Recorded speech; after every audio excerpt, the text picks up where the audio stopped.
Hello friends, my name is Amit. Welcome to NDT and Quality YouTube channel.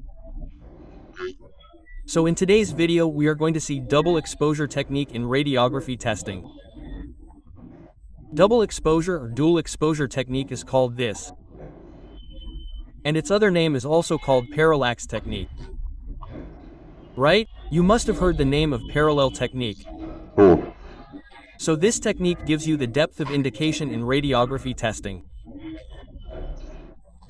Generally, one limitation of radiography testing is that you do not get the depth of indication in it.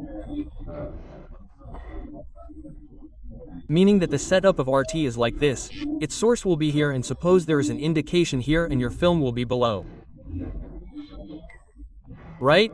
So the image that will be shown in the film, its top image will be shown like this. Top view will show it. So the limitation of the top view that is seen here is that you do not see the depth in it. Right? Depth will not be seen in it. Meaning that you will not be able to know at what distance from the top the defect is. So this is the limitation of RT. So for this, suppose we get an indication in radiography, then later we do ultrasonic etc. We do UT and later find out the depth of the indication and then repair it. Okay? So there is one more thing here. Whether you should repair the indication from the top or from the bottom, you will have to define that too. So in ultrasonic you get the depth, from which you will know that suppose the depth from the top is less than the indication, then you will repair it from the top or else you will repair it from the bottom. Right? So suppose you do not want to do UT, then there is a double exposure technique. It is also called parallel technique. So by using this in radiography testing itself, you will actually have to take double exposure, that is, RT twice. And you will get the depth of the indication. Some formulas etc. have to be used in this. I will tell you about that in the video. Okay, so this is actually theoretical technique. It is used in labs etc. But suppose you have a part with high thickness, then in that also you can test whether you actually get the depth or not. So you can use this technique in radiography of high thickness parts. So before moving ahead, if you have not subscribed to our channel yet, then definitely subscribe to the channel. Share this video with your friends and colleagues. Apart from this, you can take membership of our channel by using the join feature. I have made many member EXCG videos in which there is a complete syllabus of NDT level 2. You will get the syllabus of all the 5 basic methods LPT, MPT, UT, RT and VT. And apart from this, I have also made videos of some practical entities. Apart from this, here you will also find videos of code standards or interpretation etc. So to get access to all these videos and to support me financially, you can use the join feature. So here, first of all, let me tell you how the double exposure technique works. So a single radiographic image has length and width but does not have depth dimension. Right? As we have just seen, if you take any single image of manual radiography or conventional radiography, in that you will get the length and width of the indication. You will not get the depth dimension. Right? You will not get the depth. When it is necessary to know the depth of the discreteness in a thick test object, many radiographic techniques are available. One of this is double exposure parallel technique, right? So here many techniques are available. There is also a technique of stereo radiography. We will discuss that in another video. But here in all the techniques, today we will discuss the parallel technique or the double exposure technique. So, through this you will know the depth of the discontinuity. So, double exposure parallel techniques of determining discontinuity depth are based on physical measurement of the radiographic image and do not depend on human depth perception. So, what you have to do here is to take physical measurements etc. There is a formula for this. So, you have to use the formula. When you take double exposure in the film, the image in it shifts. the image of the defect shifts. Right? One image shifts and you also have to shift your source to take a double exposure. Okay, I will explain the whole process to you later. So, you have to take the physical measurement of the shift, etc., right? You have to take measurements on the film using scales, etc. So based on the shift you have got, you will know the depth of the indication. Okay? So here we don't have to take any human depth perception, etc.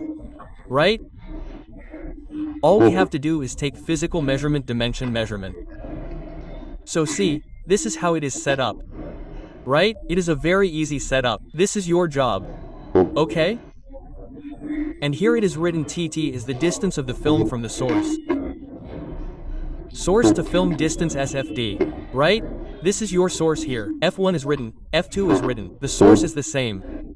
But first of all you have placed it on the F1 position. And after that you have placed it on the F2 position. So the gap between these two positions, that is, the distance between them is A, right? Remember this. I will explain you further. What is its meaning? Apart from this, markers are placed here. See, you use different markers in actual conventional radiography as well. Lead letters are used, right? Similarly, markers are placed here as M1 and here as M2. Okay? So, there is not much importance of M2 marker. But the discontinuity is near surface from the M1 marker. It means that it is near the surface or near the bottom of the surface. This is known. Okay, so we will see this further. Apart from this, the discontinuity is here. Its depth is D, okay? And the shift of the discontinuity is B, meaning you have two different locations of the source. One is F1 and the other is F2. Right? So, you take radiography from both the locations and you have kept the film fixed. See, the film does not have to be changed. Its position is fixed. Right? You can take one film or you can take two films. Suppose you have taken only one film, then the position of that film is fixed. The position of the source means you have only changed F1 and F2 and the distance between them is A. So here you will get different positions of the discontinuity. Right? So the difference of the position of the discontinuity, right? You will get different positions of the discontinuity. Its difference is B, right? This is called image shift. The image of the discontinuity has shifted. Okay? This B dimension is called image shift. And this a dimension, right?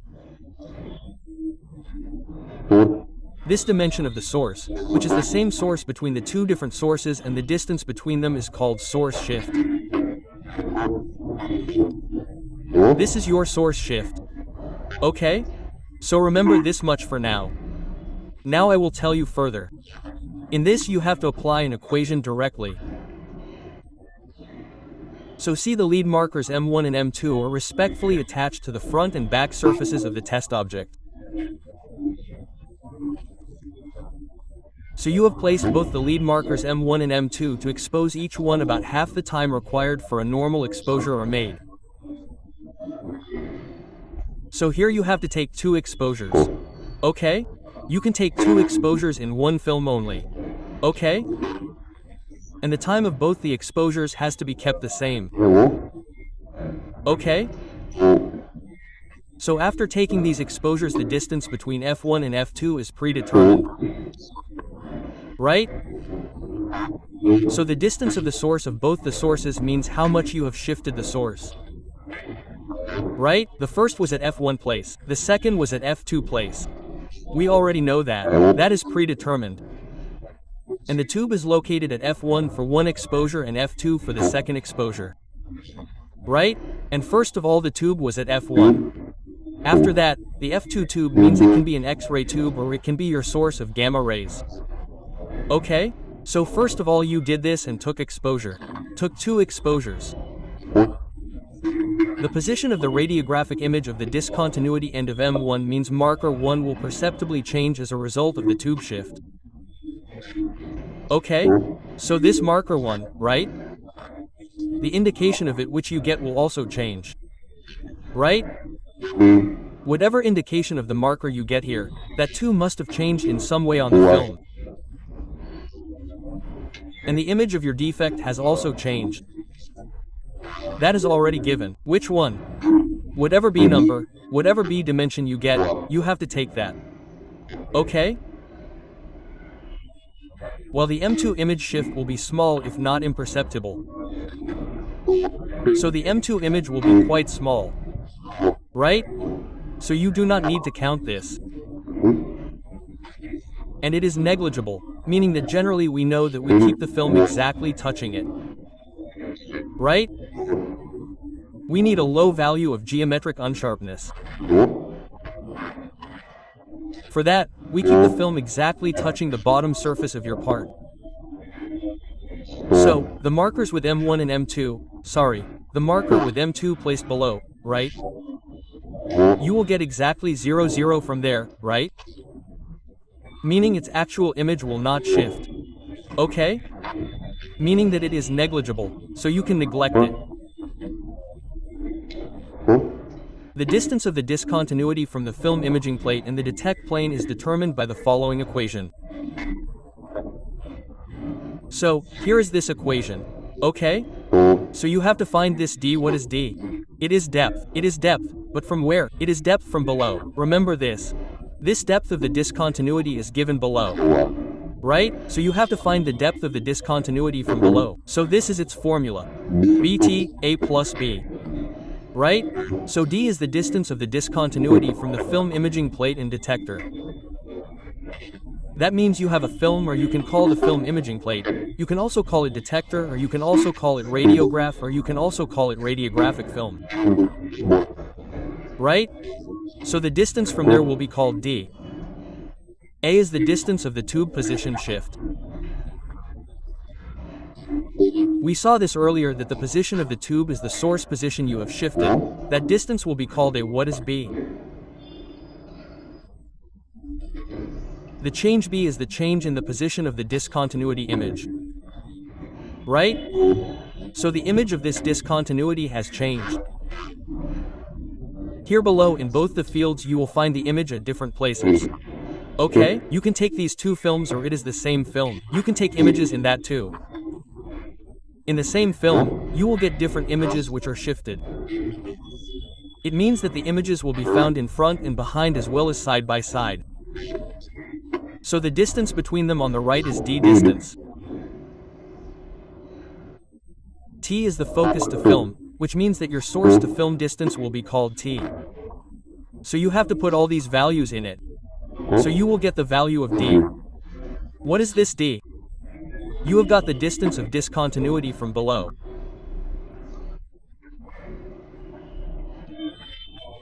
Now here, if the film fog of the small size, if the film fog and the small size of the discontinuity does not permit the double exposure technique to be made, then here this figure is given here in the same film, but you can also take two separate radiographs. Many times it happens that the discontinuity is of very small size, that is, the size is very small. So at that time you will not get the result in the double exposure technique. So you can do one thing. Take two separate radiographs and then place both the radiographs one above the other, and exactly on the viewer, you can see the separation of the discontinuity which has shifted to the right. The two radiographs are aligned by supremacy-ing images of the M2 marker. The change in the position of the discontinuity image is measured and equation 1 is applied. So the M2 marker, okay, would not have shifted because the M2 marker is at the bottom and is very close to your film, right? So it would not have shifted. So you have taken two radiographs, let's say separate radiographs, right? So the position of the M2 marker that you have got in both the films, supremacy them, place them on top of each other. Okay? And then measure the separation of the discontinuity images, or the shift that has taken place. And after equation 1, which we have given above, you have to apply this same equation. Okay. Apart from this, for discontinuity depth determination, when all that is required is knowledge of we test object surface, the discontinuity is near to the relationship between the image shift to the M1 marker and the image shift of the discontinuity provides the answer. Right? That means here is the depth determination of the discontinuity. Apart from that, suppose the discontinuity is near your surface or near the bottom surface. Right? You have to find that. That is the main concern. Okay? So the main thing you have to see here is whether the discontinuity is near the top surface or near the bottom surface. Right? So for this, the M1 marker here, right? That is very important. Okay, and you have to keep in mind both these things, the image shift. M1 marker means the marker that you put on the surface above. Okay? This marker is M1 marker and image shift means B, okay?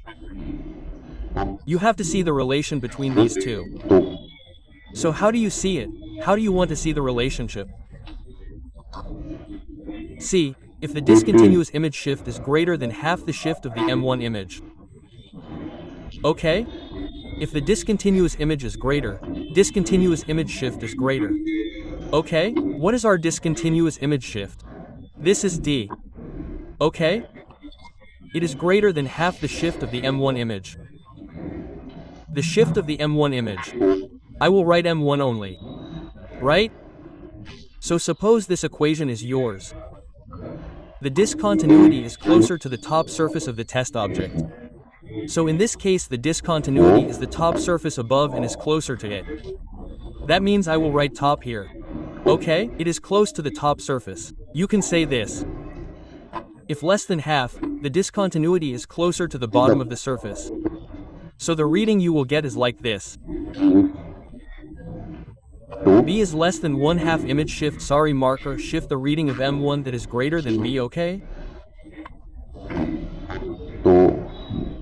So in that case it is closer to the bottom surface. Okay? So B is less than 1/2 marker shift. So at that time you will get a discontinuity near the bottom surface. You can say so. If both the readings are same, then in that case the discontinuity is at the exact center. Right? It is at the exact center of the thickness. You can say so. Okay? So in this way you can find out from here whether your discontinuity is near the upper surface or near the bottom surface. Or you have easily got the depth. We have just seen the equation. So directly you can also do this, that this is the total thickness, subtract this depth from it, then you will get the upper dimension. Okay, so finally you will get the exact reading that whether the discontinuity is near the upper surface or near the lower surface.